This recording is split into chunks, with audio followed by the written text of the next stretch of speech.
Hey, Marty.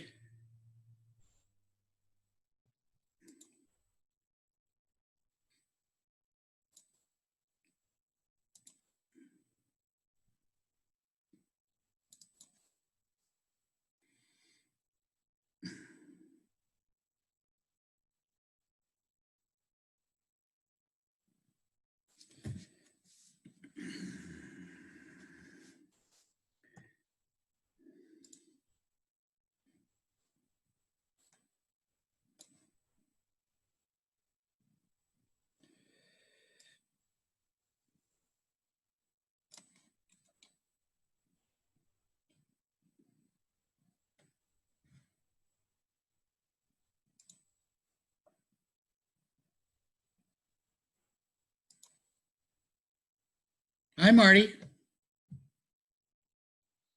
You're muted. Now I'm unmuted. Hello. Yes, there you are. Hi. Here I are. Good. So I put a couple more of our meetings up on the playlist. Yeah, I saw one at least. I haven't looked at it, but Yeah, no, that's fine. They're long. yeah, I'm not planning on looking at them myself. I don't blame you. Been there, done that, right? Yeah, right. Been there, done that. Exactly right. And been there, done that twice. I even have we have the earlier version as well, Right. which was the local one. Yeah. Did you ever go back? Did you ever go and look at any of those ones? Yeah. I watched the one today that you gave the link to. Oh, okay. All Yeah. right. I tried to do my homework. It's like I'm sort of prepared.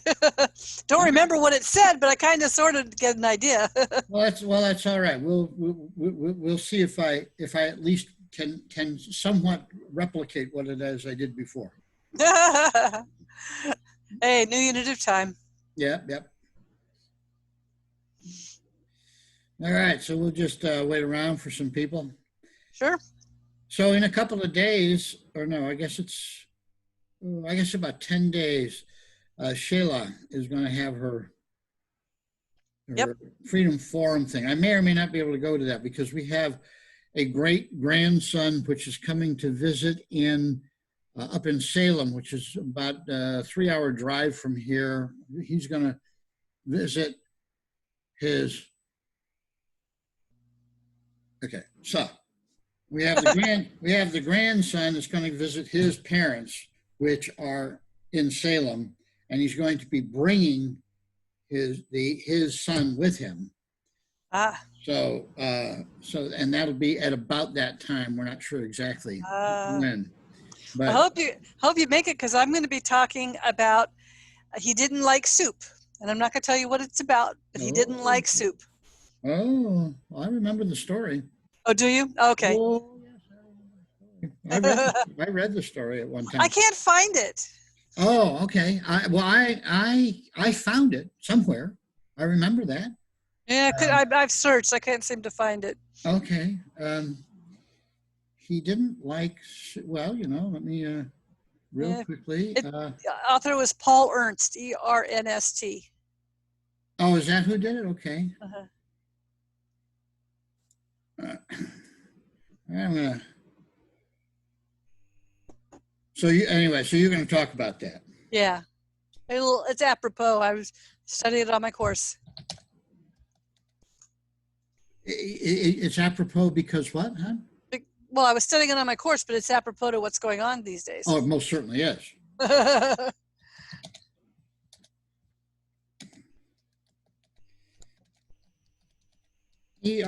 Erlich? No, Ernst, Ernst. Oh, Ernst. Oh, yeah, that's a familiar name too. Yeah, he wrote Astounding and stuff like that back in the 30s. Ooh.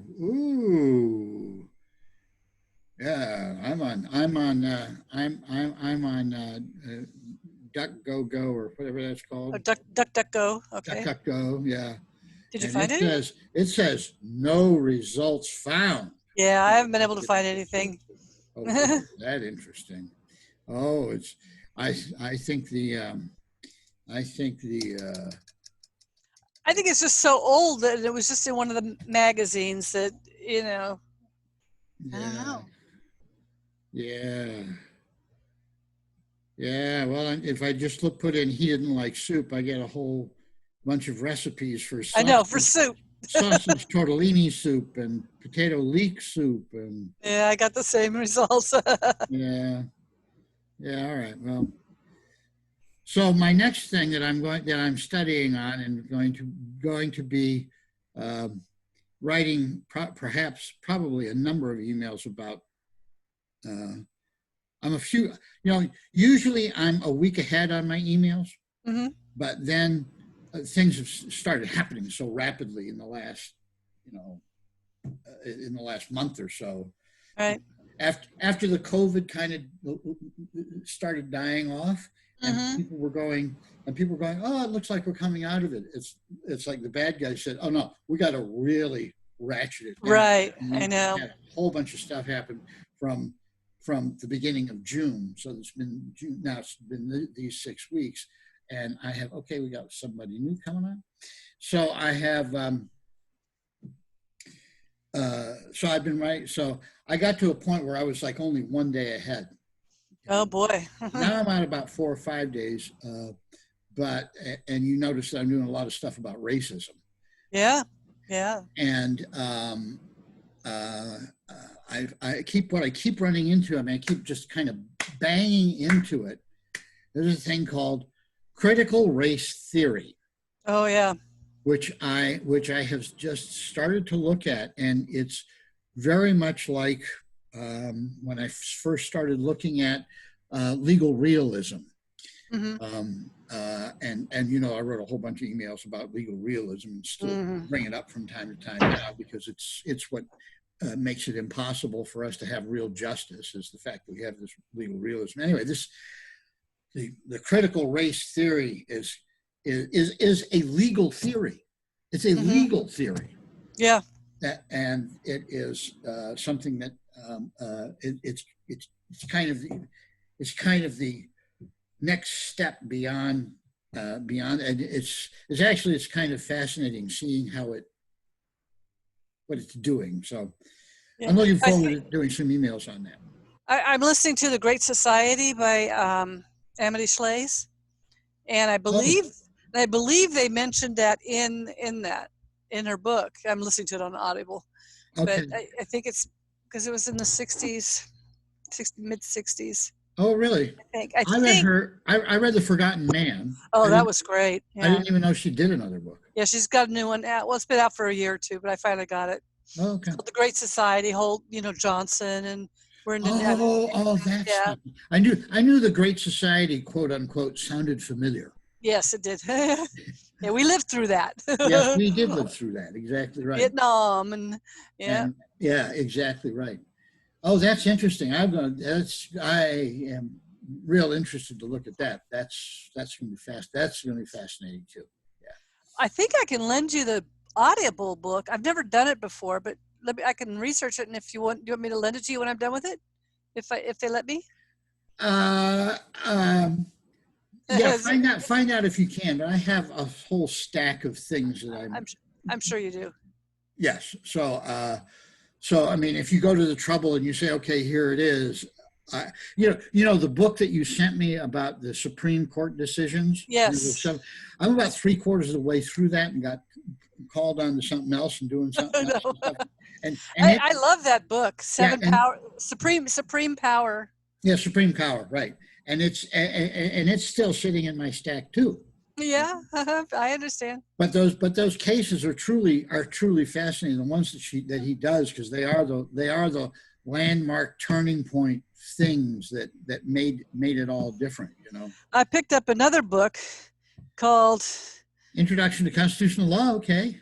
101, 100 Cases. And it comes with a CD Uh-huh. or you could download so you can have the backup on all these cases. Hang on a second. I got somebody's calling me. Okay.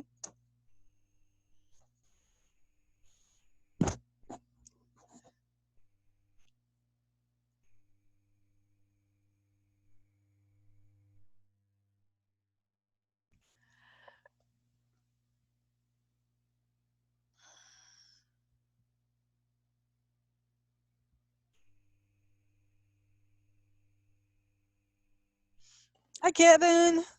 Hi, so you live in Florida? I do. I'm trying to chow down before the meeting starts, so but Go. I just wanted to run that by you real quick. Can I ask you about Florida sometime? Because my brother just moved there and I'm thinking about getting a little place there. Oh yeah, well, I love it. I mean, I love it, except for the COVID. But It's really hot there right now, though. pardon?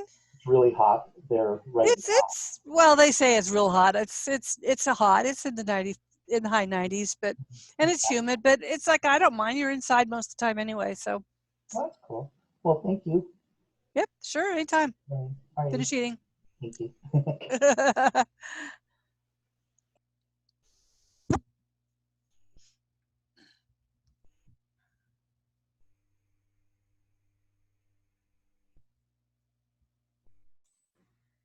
All right, I'm glad I took that. That was Howard.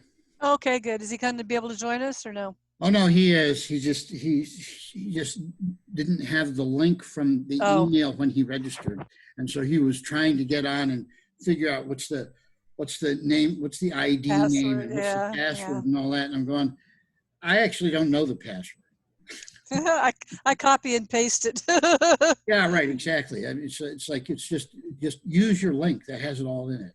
Yeah, So he's gonna go re-register and then yeah. Okay. and come back. Well, that's good that he's going to join us. That's not so good, probably, that he's not working then. At this time, yeah. Yeah. Yeah. It would be nice for him to go back to work though, and then You bet. we'll work. Well, For him. we can have him. We can say, Howard, we missed you, but the recordings are up. Yep. See what you missed. Yeah, see what you missed. Exactly right. And Kevin is here. He's eating. He's finishing Oh, up. Kevin is eating. Okay, no, that's fine. Kevin is eating. Kevin, you don't have to just keep eating. You're fine. Okay, I'm trying to eat, but I just wanted to add, I watched the first one, the recording that you put up. Oh, okay. It was amazing, John. So thank you for doing that. Oh, you're welcome. I appreciate it. Okay, thank you. All right, we got I'm a Joel. slow learner, so I miss a lot of what you guys say. So, but when I can do that, I'll go back and I will re-listen to it 3 or 4 times, and then I'm like, okay, I get it now. well, thank you, Kevin. Thank you, Kevin. Hi, Joel. Hello, John. Hello, everybody. Hi. All right, so we're a little after 4. We have Howard has called. He'll be coming in a little bit later, and we can begin if that's all right with everybody. Sure. Because we're going to start with our usual review, and I think I'm going to do the review this way this time. I'm going to share my screen, and I believe this is the one. And you should see different forms of government. Everybody see different forms of government? Yes. Okay, good. All right, so this is the review. We have different forms of government. We have a monarchy, which is ruled by one person. We have, hang on, I got to admit somebody else. She's coming on. We have aristocracy, which is ruled by a minority. Parents. I was going to say, what kind of group does an aristocracy work really well for? Philosophers. The courts. Okay. People who can't take care of themselves. People who can't take care of themselves. That's the answer I was looking for. Marty was correct, but didn't have the answer I was looking for. Okay. Hi, Teresa. All right. And so we have monarchy as where everybody wants to do the same thing, and so they choose somebody to lead them to do that. Aristocracy is where most people can't take care of themselves, so those who can take care of them do. And we have a democracy, which is this one here, and that is where the majority where the majority rules, and Howard has just come on, and the majority that will work in a society in which everybody is able to take care of themselves and is willing and able also to right any wrong that they might do to somebody else, and watches out for the other guy just as much as they watch out for themselves, which is a pretty good that would be a pretty good society to live in. Yeah. Problem with each one of those things is that you can start out real good, but then it turns bad. And there's a great little diagram in my little book, What is a Republic, that shows those six forms, those three forms of government, the good one, and then also the evil twin brother of each of them, and how they can each go bad. So the problem is that they can each go bad. And what we want to do, what we'd like to do, is make it so that we'd like to form up some kind of a government that doesn't, that is difficult for it to go bad. So they came up with a mixed government, which I'm talking here about Polybius 2,200 years ago, but before that even, there was Aristotle 2,500 years ago. He was talking about mixed government, and a mixed government has elements of each of those others, and those three elements, those three branches of government fight each other and leave the people alone. At least that's the theory. And that's what's called a republic. And that's what the Constitution is designed to create, is a republic. And in this very nice book that I'm going through here, the study guide, which most of you already have, talks about that, and history of mixed governments, history of republican governments. And then we get into the Constitution of the United States. And all right, at this point, any comments, thoughts, questions, anything anybody has to say about the review so far? All right. A number of shaking heads. Glad to hear it. I should put it this way. All right, everybody get that and ready to take the test? Sure. Okay. Yeah. Kevin's going to go back and watch it when it's on the when it's up on the up on YouTube. So with the Constitution, we started out with what they did is they wrote the Constitution. It has 7 articles in it. And when they were finished writing it, they said, you know, we should put a preamble at the beginning of it to kind of let everybody know what we're doing here. And they started it out. We, the people of the United States, are forming this Constitution, this government for the United States of America, which immediately tells you that it is we, the people, who are the sovereign, and we, the people, are creating this thing to help us, to facilitate us in governing ourselves. And that, as far as I'm concerned, is the importance of this piece right here. Is it, although it says this is why we're doing it and we want to have established justice and all that sort of thing, to me the important point is that we are forming the government. The government doesn't own us, we own it. All right, anybody have any, are we ready to move on from that? Yep. All righty. We go to Article 1, Section 1. Because this is a republic, it's going to be run by law instead of men. And so the making of the laws is going to be very important. And so very first thing, Article 1, Section 1, it says all legislative power that is in this government is going to come from the Congress of the United States, which is the Senate and the House of Representatives. They're the ones that make the laws. It gets into a little more detail later on, but basically, if a law is going to be made, it's the Congress that has to make it. Continuing on, we all right? Yep. All right. Article 1, Section 2 talks about the House of Representatives, because we said the legislative branch was the House of Representatives and the Senate. The House of Representatives is the people's house. It represents the people.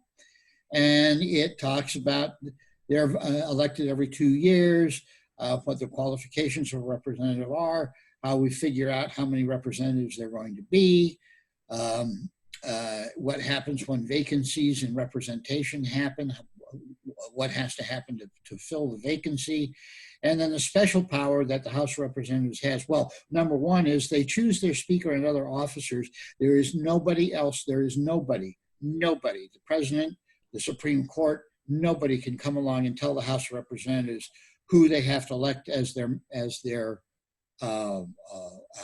officers, who their speaker is, or anything like that. They are the sole judge of their own house, which means that it keeps them independent of any other branch of government, and they have the sole power of impeachment.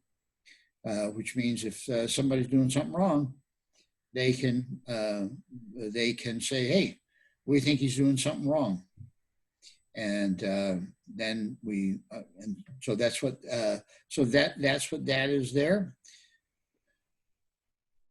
Kevin, Teresa, we're good with that. Kevin's got a thumbs up. Teresa, She's nodding. got it. Okay, thank you, dear. Thank you. Excuse me, I called you dear. You should be flattered. My apologies, Teresa. You're muted, Teresa. If you want to say anything, you have to unmute. Yeah, go ahead, yell at me. Go ahead. Tell me I'm a Misogynist. Tell me a chauvinist pig. Come on. Yep, you might have to help her unmute. It's down at the bottom left. Yeah. Teresa, There you there you go. Now you got it. Thank you. All right, we're good? Yes, You forgive me, Teresa? Yeah. it's a compliment. Come on, John. Howard, you have Yes, no sir. say in this. I mean, I'm sorry. I love you dearly, but you have no say in this. I'll just mute myself then. No. You stay here. Kidding. Okay. All right, Section 1, Article 3 talks about the Senate. Because remember, we have this legislative branch is going to be the House of Representatives on one side and the Senate on the other. The House of Representatives represents the people, and the Senate is going to represent the states. It's going to be a democracy of the states. In order for a law to get passed, you have to have a majority of the people or their representatives, a majority of the people say, yeah, we want this. And then you also have to have a majority of the states. The importance of this is because the states are a second layer of government, which is one of the most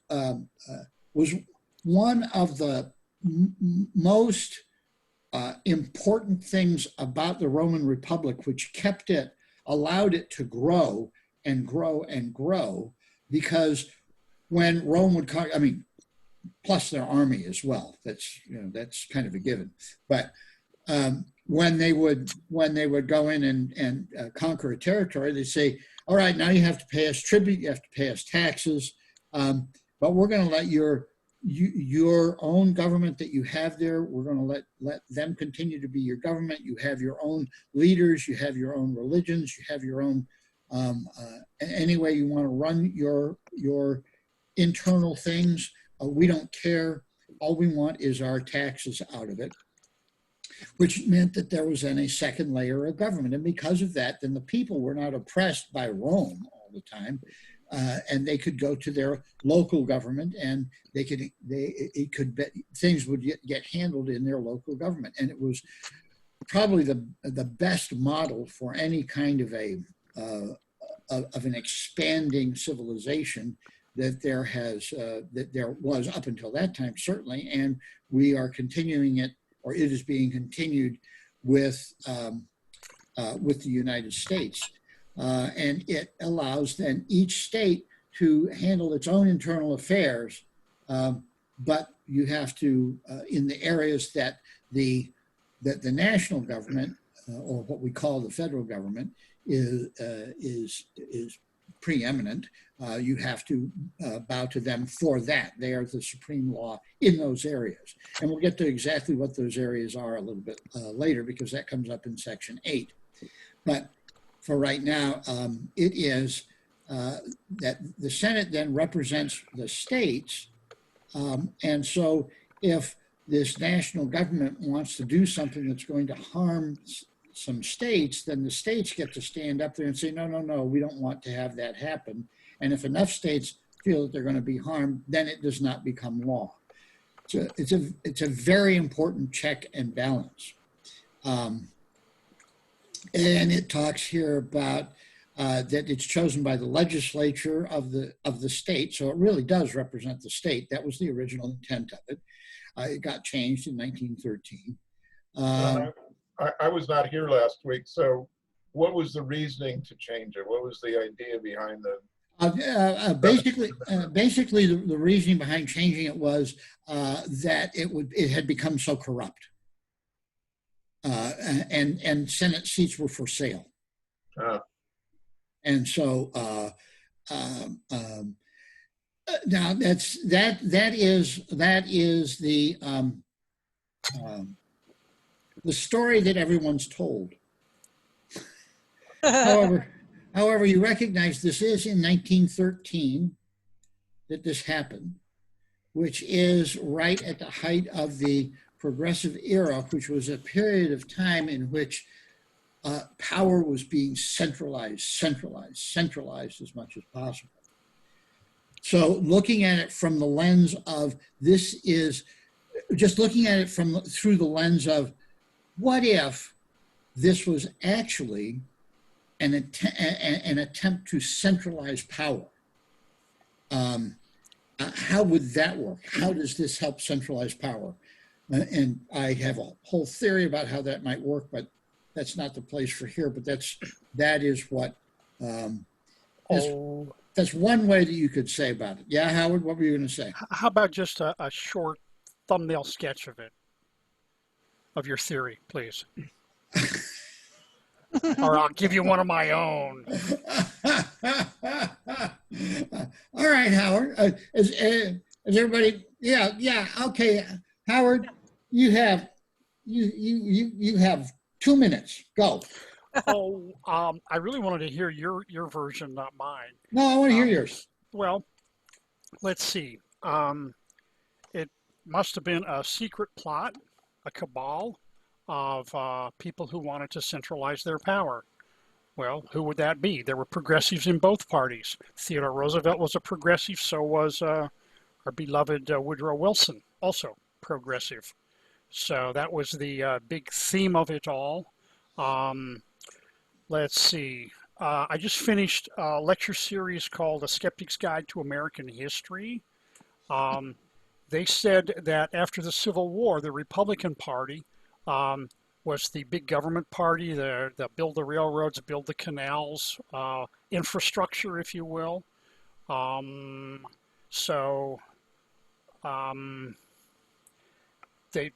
Both parties were centralizing power. The Democrats got a little bit laissez-faire following the Civil War, particularly Grover Cleveland. But so you're making the states into a democracy, okay? Instead of the state governments. What else happened around that time? Oh yes, get rid of alcohol. That was the what was that? That was the 18th Amendment, and then there was the 19th Amendment, women voting. I'm not going to tie in a theory because I really don't have one about that, but Okay. everybody will be insulted anyway if I go further with that. But the women were kind of the driving force. They were a driving force against slavery. It was a big deal when women stood up in meetings and criticized it seriously Okay. in about 1840. So Okay, you got 5 seconds left. those were the three amendments Okay. of the All right. progressives. All right. Well, the one you missed was income tax, Oh, God, yes. the 16th. But Yep. The way that I see that this consolidates power is if you can, instead of having the legislature, because the legislature is filled with, here are guys who are watching out for their power and their own their own area and staying in charge of their area. And rather than having them be electing the senators or appointing the senators or being bribed into, the senators or whatever, if you had it that it was a democratic election, then that means that you could determine who's elected by what kind of news stories you print. You could determine how, and as you may recall, yellow journalism was becoming a big deal at this time, and there was a great deal of talk about democratizing things and making things more democratic and all that, which is fine, but if you can control what people think, then you can get them to elect who you want. However, people who are in the legislature who have skin in the game, who have their own, who have interests that are not easily swayed just by whatever the latest news story is, are not as easily swayed, and you want to be able to you want to be able to control who wins the elections. And the people who argue about it say, well, there were these state machines and there was corruption and there was buying of votes and all that kind of stuff that was happening on the state level. And this was no good. So what we did is we opened it up to make it democratic and all that kind of stuff. So basically what you were doing was, from the theory of that this is centralizing power, is you were making it, instead of having 40 little, or by this time about 48 little machines determining who's going to be in the Senate, you had one big machine that was determining who was going to be in the Senate, and it was a centralization of power. It could be looked at that way. I'm not saying it should be looked at that way. I'm just saying it could be looked at that way. All right, may we move on, Howard? Please. Okay. Teresa, give me a thumbs up. Thank you, dear.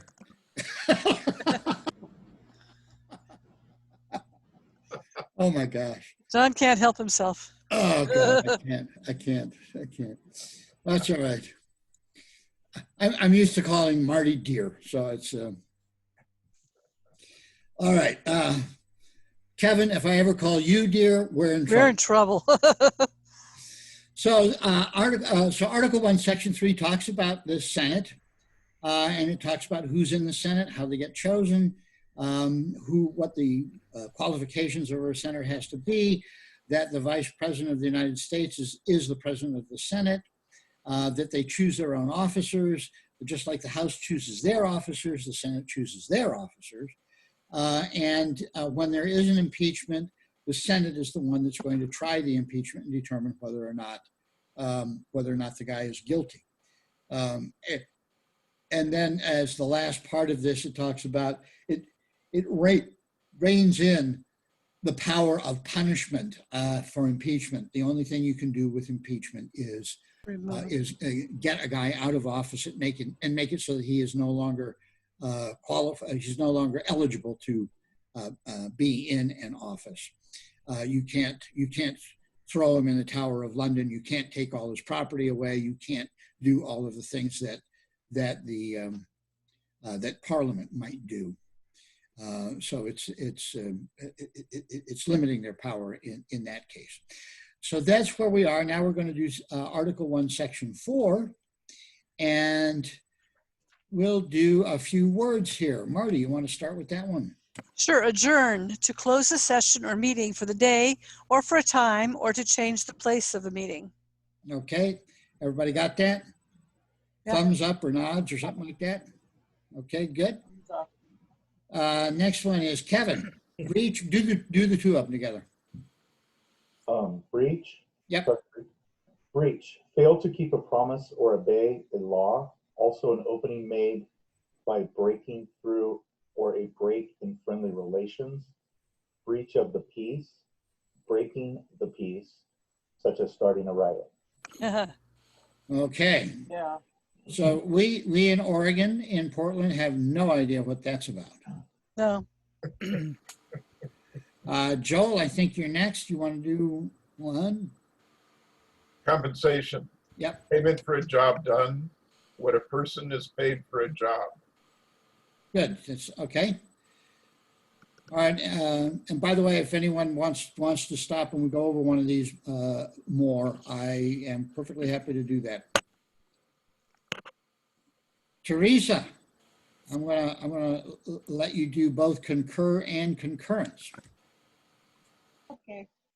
Concur, to be of the same opinion or decision, to act or happen together.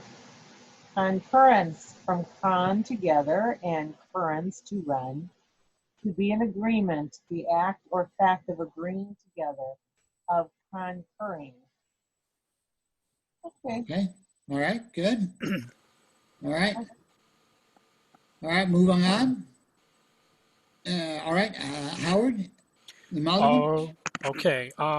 Emoluments, the pay or other profit that comes from a job or position.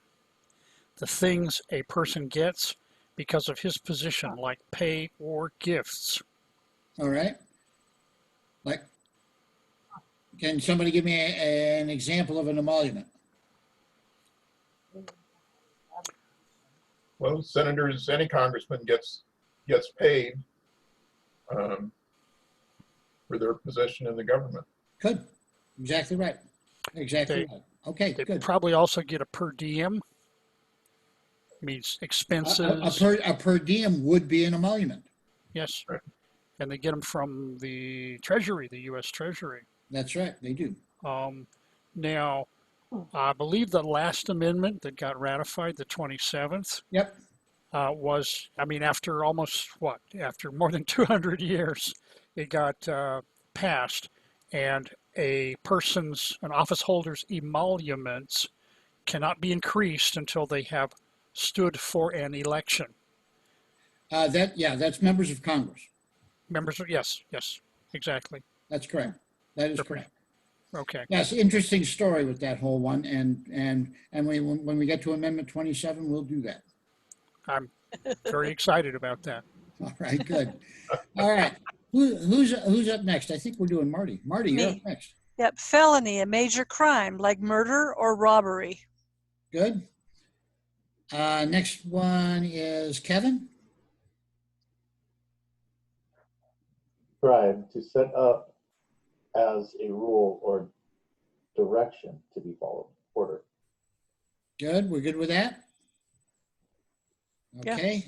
I, Okay. And Joel, this is an important one. Quorum. Quorum, the number of members necessary for their decisions to be binding on everyone. Good. Usually a quorum is a majority. In most cases, a quorum is a majority. But for instance, in Oregon, a quorum in the legislature, well, the one party holds like almost 2/3 of the seats of both houses, and the other party just gets run over all the time. Yeah. However, oh God. the Oregon Constitution says that that a quorum for the legislature to do business is, I think it's like 60% or something like that, or 2/3 or something like that. So it's a huge amount. So then this minority party sometimes the only way they can stop something is to just not show up and refuse to allow them to have a quorum. And that's happened more than once on both sides. And whenever it happens, the side that is being done against screams bloody murder. And then the other, and then when it comes their turn to do it, they do it just like it is supposed to be, you know? Well, if I'd like to weigh in with an opinion, that's a good thing. That is good. Because I find that government isn't so much doing things for me as they're doing things to me and the other citizens as well. So Oh, yeah. God bless these Republican restrictions. Other states do that also, John. Okay. I didn't know. I'm Wisconsin. just familiar with Oregon. Yes. All right. And Teresa, you can do both of those too. All right. Yay, an affirmative voter. Yays and nays. A count of who voted yes and who voted no. Good. All right. Everybody ready to dive into section 4? Yay. Yay. Yeah. All right. Section 4. We're going to set up Congress for business here. And I think, Howard, can you read this first paragraph? I'm going to do that. So we All know where right. we're going here. Yep, there you go. Okay, section 4. The times, places, and manner of holding elections for senators and representatives shall be prescribed in each state by the legislature thereof. But the Congress may at any time, by law, make or alter such regulations, except as to the places, of choosing senators. Why this exception? Yeah, let me ask. Well, first of all, let's just do the basic thing. Time, places, and manner of holding elections. Time, place, and manner.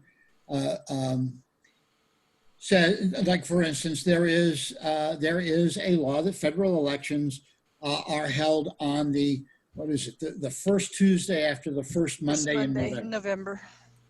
And so that's a national law. Every state has to do it all at the same time, which makes sense. You want everybody voting at the same time. You don't want one state being able to say, "Oh, how did Vermont vote?" You know, you want to be able to have them all at the same time.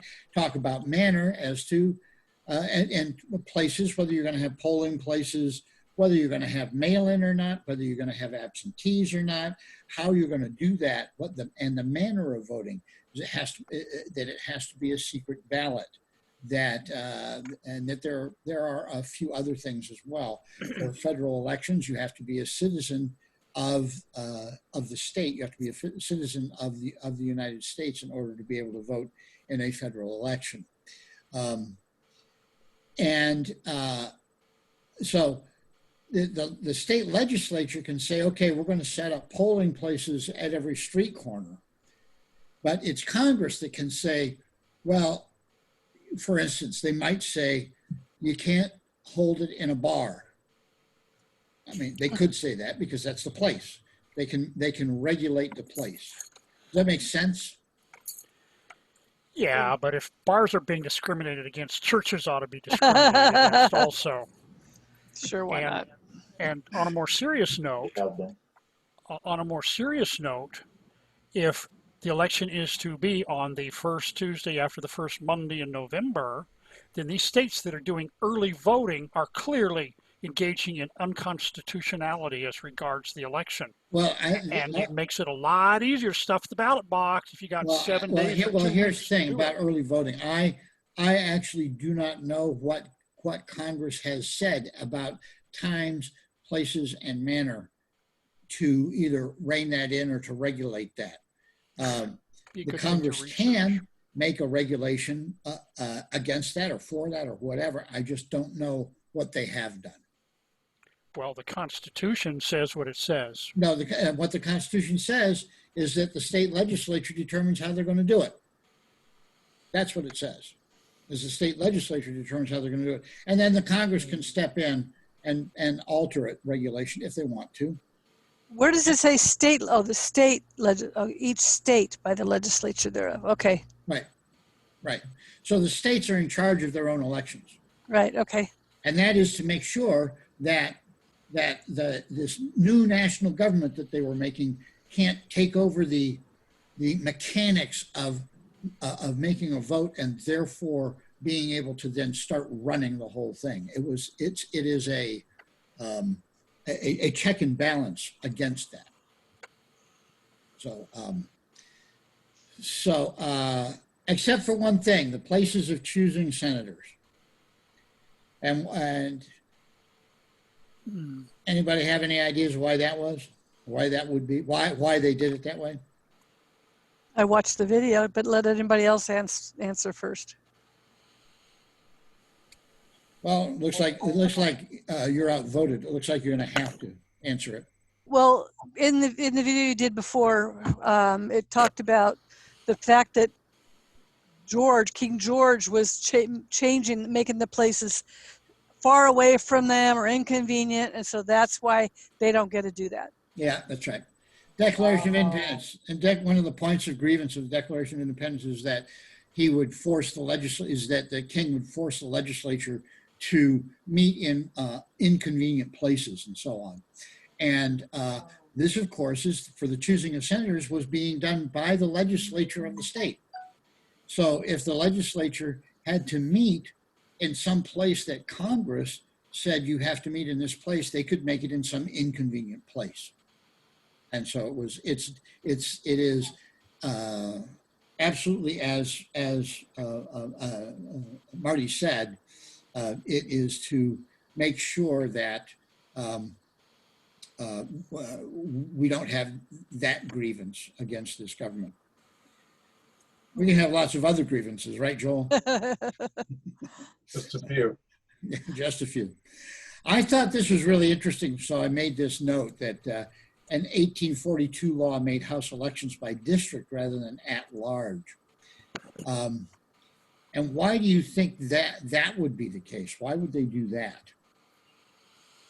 Well, I would guess it would just because otherwise the votes get diluted.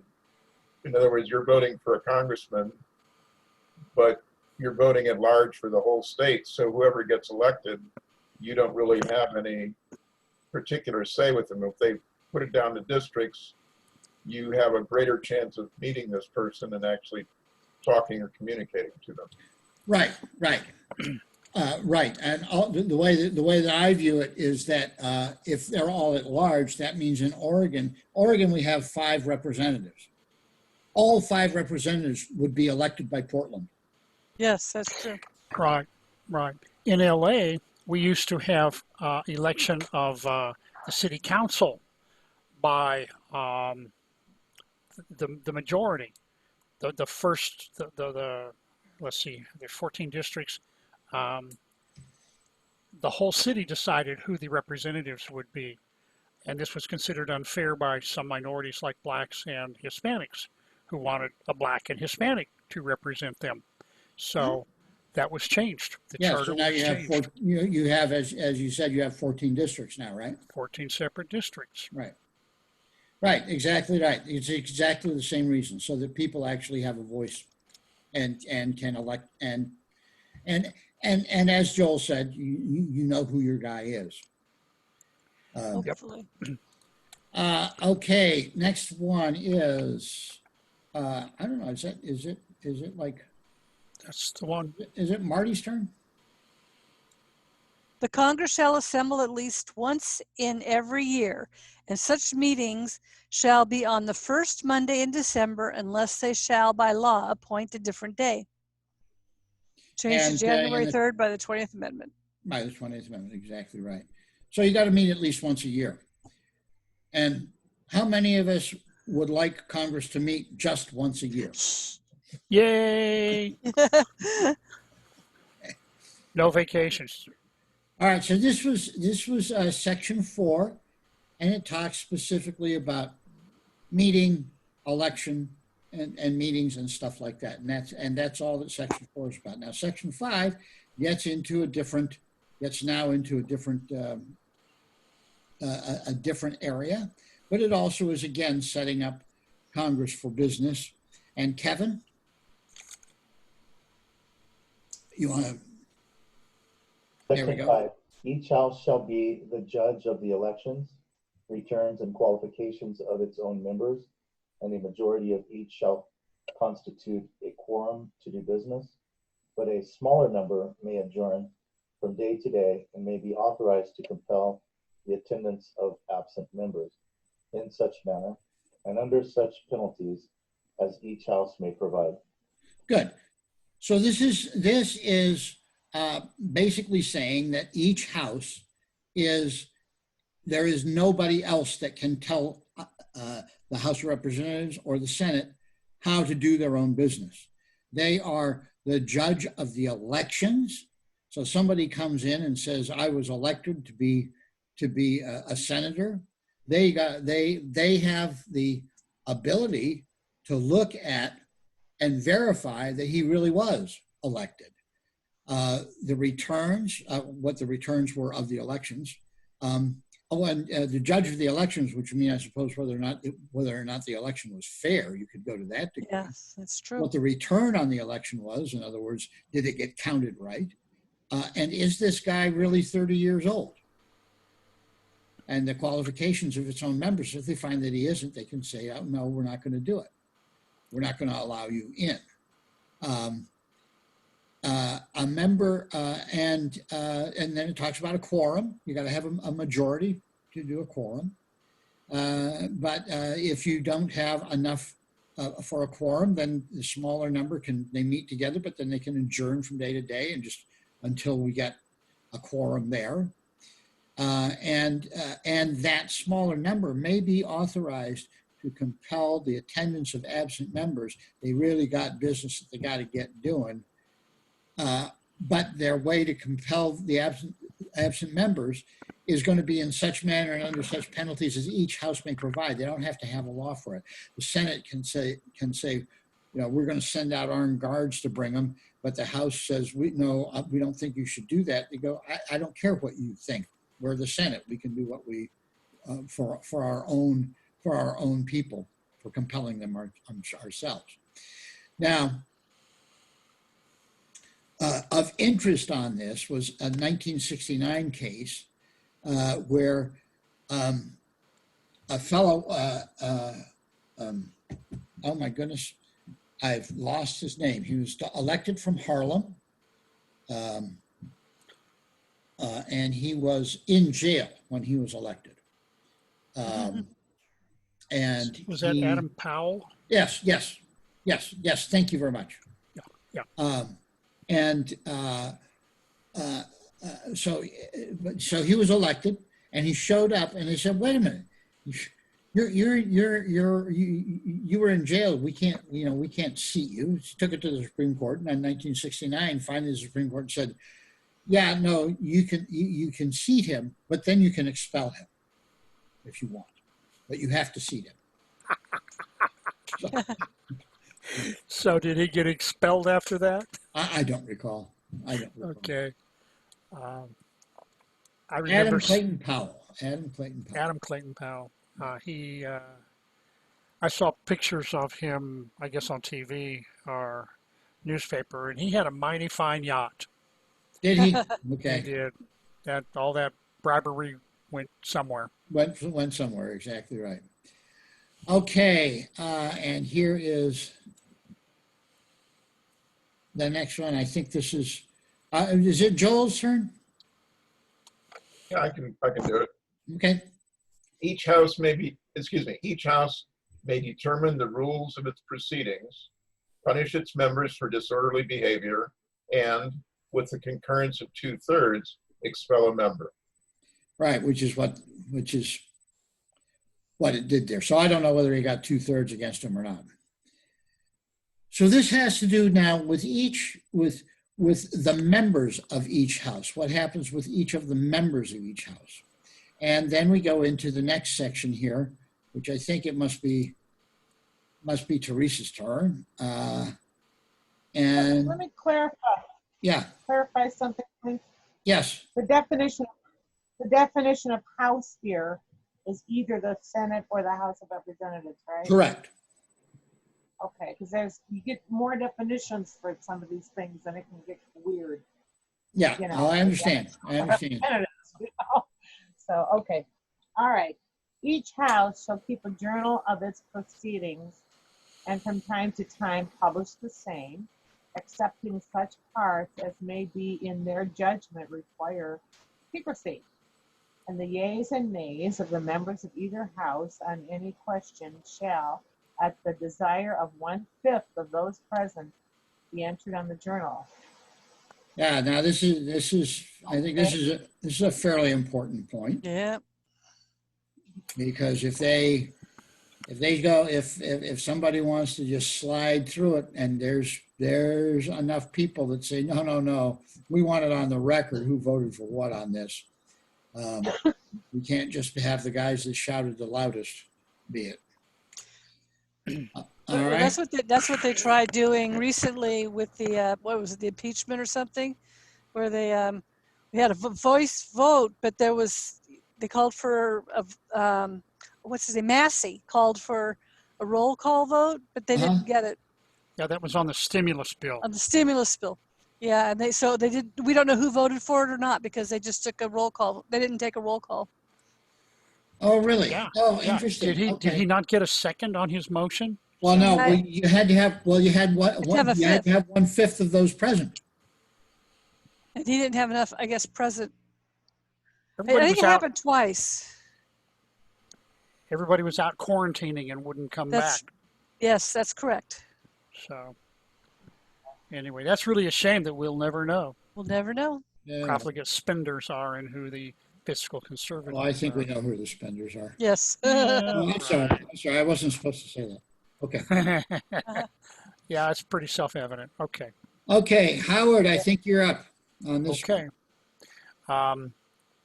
Neither house during the session of Congress shall, without the consent of the other, adjourn for more than 3 days, nor to any other place than that in which the two houses shall be sitting. Why do you think that? What's the value of that? We don't have any secret negotiations or secret laws being passed that others don't have access to, would be my thought. Okay, all right.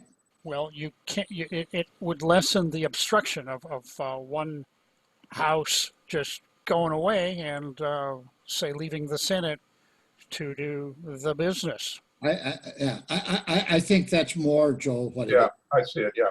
is obstruction. Yeah. All right. Hmm. So that was section 5.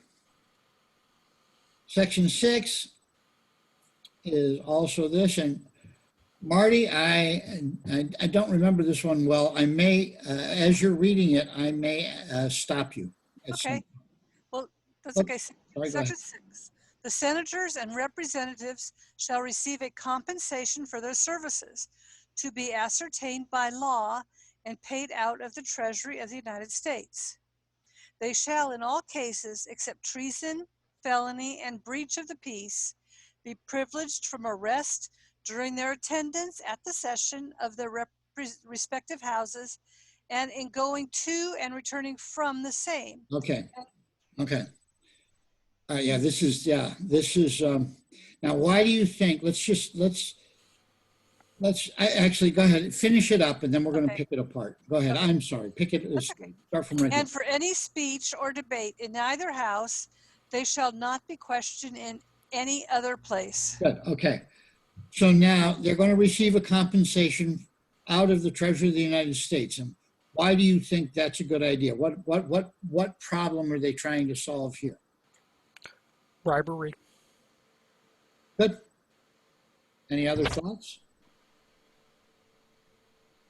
Well, I mean, if they're getting paid by their own state as opposed to the federal government when they're federal officers, I think then they would be subject to pressure from concerns in their own state.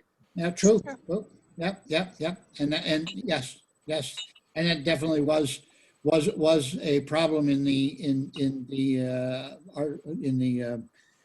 Continental Congress. in the Continental Congress, because those guys were paid by, I mean, they either had to be there on their own, which means they had a good business going back home, or they were being paid by the state and they could have pressure. Exactly right. Exactly right. Okay, good. Anybody else have anything else to add on that? No? On Kevin? that. Okay. All right. They shall in all cases except treason, felony, and breach of the peace be privileged from arrest during their attendance to the session of their respective houses and going and returning, going and coming from that. Why is that important? I don't know, but I have a problem with that. Okay. Because a few years ago, that one guy got in the accident right at the gate there or whatever, you know, you couldn't be arrested or anything like that because he was going to the meetings. You know, they're out, you know, they're drunk and they're going to the meetings. Okay. What was he? I'm sorry, I don't remember.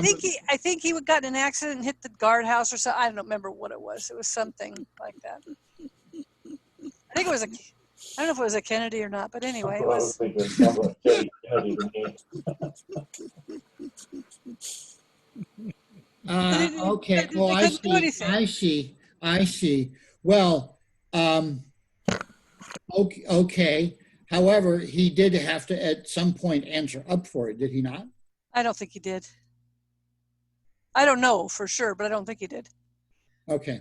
Because they said, look, he was going to the session, so therefore he can't be.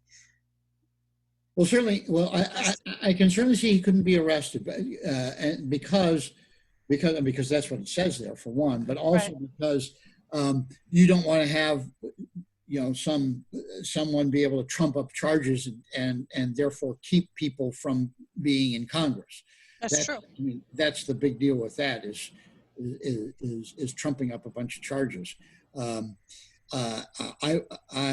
would hope, although I don't know about the particular instance that you're talking about, but I would hope that if he did whatever the problem was that he had, that he would be free to go, but he's going to have to show up in court or answer for it at some point, Yeah. For damage that he did or whatever like that.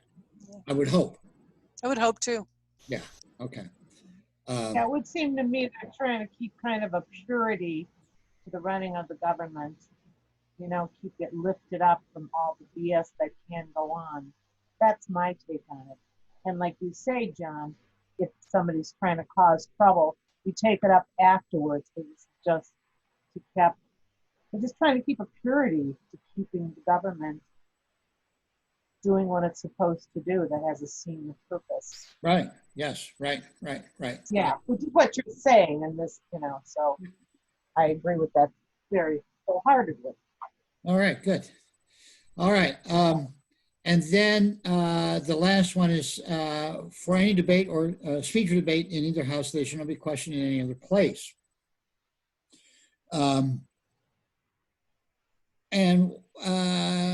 All right, well, let me just throw it open. Why? Does that mean the media? That means it can't be questioned by the media for that? That'd be another place. Unless they want, they don't have to unless they want to answer it. But they don't have to go into, they don't have to, like if they make a statement on the floor, they don't have to then later on go to court and describe it. They don't have to go before a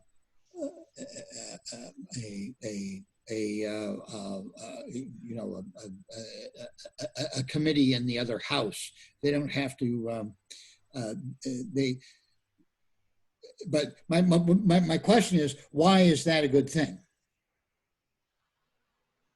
What problem? Or let me put it this way: what problem are they trying to solve with that? I would think harassment. In other words, again, they had been living under King George, and his tactics were to harass and suppress and keep people from doing what they wanted to do. So I think they were trying to protect themselves from that. Also, when the Constitution was written, the Bill of Rights had not been written yet. So this was a protection specifically stated for congressmen. Exactly right. So they could have a free and open debate. Right. Well, they could have, so that one guy says, I think we should cut an Erie Canal, and the other one says, I don't think we should. And they should both be able to they should both be able to openly, try to convince others to vote for it or vote against it or whatever it is. And not be afraid that some later time somebody's going to come to them and give them some kind of a problem because of it. Now, of course, you do have the press, Marty, which can ask anybody anything. So, this is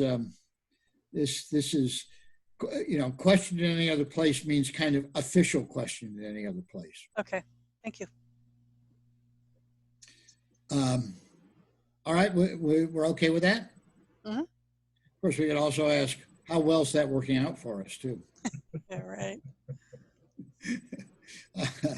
All right, next one. Who's up? Is this Howard? No. Who just read that last one? Marty, Me. Oh, you did? So it'd Okay. be Kevin then. Okay, Kevin, you're up.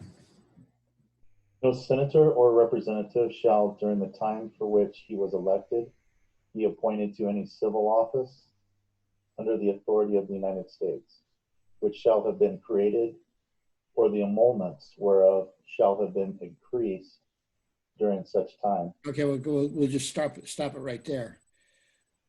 So we did have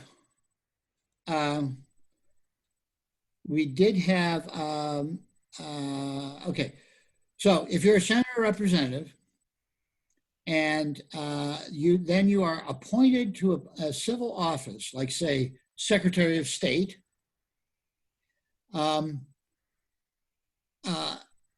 if that office was created while you were a senator or a representative, then you are not allowed to be in it.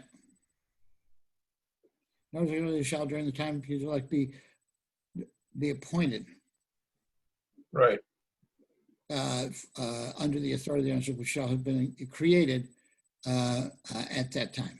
So if you are a senator and then you get tapped to become Secretary of State, but before that time there was no Secretary of State. They just created this situation of, okay, we have an office called Secretary of State, and then by golly, you get to be that thing. Why do you think it is that you're not allowed to do that?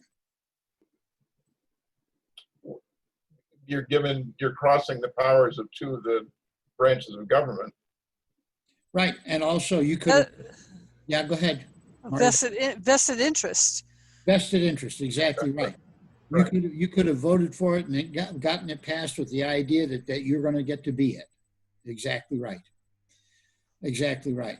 Or the emoluments whereof shall have been increased during such time. And this is the problem, or the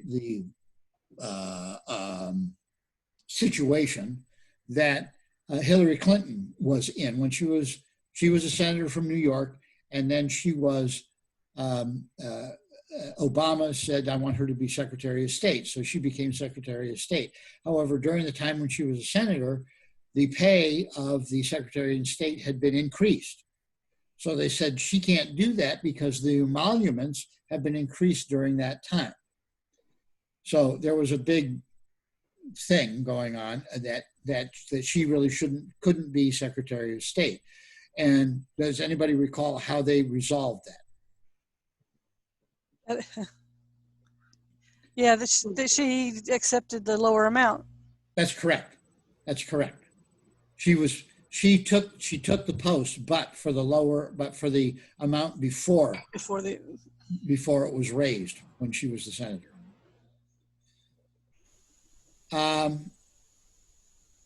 And the very last piece here from the arrow that I got there. And no person holding any office under the United States shall be a member of either house during his continuance in office. Good. So this makes sure that a person cannot be a general in the Army and also be in the House of Representatives. Cannot be cannot be a prosecuting district attorney in the Department of Justice and Ambassador. cannot be, can't be a judge and also be, a House of Representatives or something like that. And this goes exactly to Joel's point of kind of keeping them from crossing over. That if you're a representative, you're a representative. If you're and if you are an officer in the Army, you're an officer in the Army. Yep. All right. Yeah. Anybody else? Because that's the end of it. It is. Wow. That was it. Sections 4 through 6. That was setting up Congress for business. Next week, we will do section 7, which is the procedure to make a law. Now that you've got a House Who could do it? Yeah. Senate, you've got them set up. They're going to have a quorum. They're going to have each Colonel. determines who its members are, all the rest of that. Now that you're here, now that you're sitting here, what do you do to make a law? And that's what section 7 is about. Cool. All right. Yeah. So any final thoughts before I shut this down? Kevin? No? Oh, no. All right, good. Thank you. Thank you, John. You're very welcome, Joel and Teresa. Good to see you all. We'll see you all next week. And I am putting these up on the YouTube. There's been a couple. You can go over to Josephine County Constitution Study Group and you can subscribe. If you subscribe to the channel, then every time I put a new one up, it'll tell you. John, I am subscribed to your channel, but I did not receive a notice. Oh, you haven't? Okay. Mm-mm. Well, then maybe I'm lying. Just check it out. I have no idea what happens behind the scenes there. I know. Okay. Anyway, Well, thank you. Have a great week. You're very welcome. Yeah. And we'll talk to you guys all in a week. Great. Take care. Thank Okay. you. Thank you guys. Okay, bye-bye. Okay. Thank you. All right. Bye-bye, guys. Bye-bye. Bye-bye.